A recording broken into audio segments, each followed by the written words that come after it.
ताज़ा तरीन वीडियोस के लिए चैनल को सब्सक्राइब करके बेल आइकन और ऑल नोटिफिकेशन पर क्लिक करें ताकि आपको मिले हर अपडेट सबसे पहले।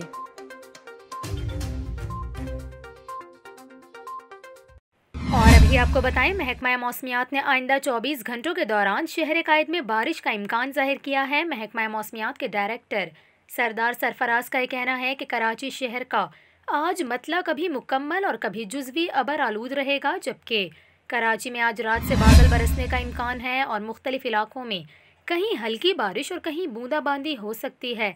तर्जुमान के मुताबिक बारिश का सिलसिला कल मंगल तक जारी रहेगा और बारिश के बाद शहर के दर्जा हरारत में वाज़े कमी का इम्कान है। इसके अलावा कराची में आज कम से कम दर्जा हरारत 16.5 डिग्री सेंटीग्रेड रिकॉर्ड किया गया। महकमा मौसमियात के मुताबिक शहर में सुबह से शिमाल मगरिब से हल्की हवाएं चल रही हैं और हवा में नमी का तनासुब 85% है, जबकि मौसमियाती हुक्काम का ये भी कहना है कि शहर में हल्की धुंध की वजह से सुबह के औकात में हद निगाह 3 किलोमीटर रिकॉर्ड की गई।